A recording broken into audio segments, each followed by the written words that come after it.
अस्सलाम वालेकुम दोस्तों, मां आहियां मुंहिंजो भाउ अमन सिंधी। दोस्तों मूंसां गॾु हिन वक़्तु मौजूदु आहिनि खेपनाथन शाह जो वापारी तहाज जो इजाज़ अली सुमरो ऐं सीनियर साहब बि जेको आहे सो हमीद गोज़ाई। उन्हनि सां असां ॻाल्हि ॿोल कंदासीं। कल्ह जेका वफ़ाक़ हुकूमत बजट पेश कयो आहे उन खे त असां चवंदासीं ही अवामी दुश्मन बजट आहे। वधीक लाइ अचो त वापारी तहाज जो सदर इजाज़ अली सुमरे सां ॻाल्हि ॿोल कंदासीं त उनजो छा चवणु आहे। तव्हां ॿुधाइजो कल्ह जेका वफ़ाक़ तरफ़ां बजट पेश कई आहे उन बाबति तव्हांजो छा चवणु आहे। सही जेकी बजट असांजे वफ़ाक़ नवाज़ लीग हुकूमत पेश कई आहे, इहा बजट जेको आहे सो अवामी दुश्मन बजट आहे।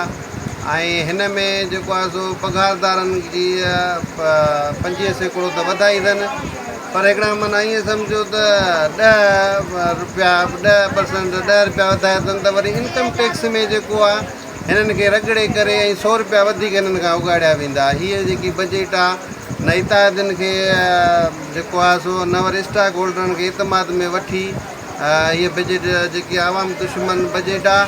ऐं अंग अखर जेका आहिनि उहे हेरा फेरी करे ऐं आवाम ते जेको आहे सो हीअ बजट मुड़ी वई आहे। हिन में आवाम खे रगड़ियो वियो आहे बाक़ाइदे सां। कयूं ॾिसो तव्हां हाणे ॿियनि शयुनि खे छॾे ॾियो। तव्हां आम वापे जी शयूं महांगियूं थींदियूं त ग़रीब केतिरो लोड़ींदो।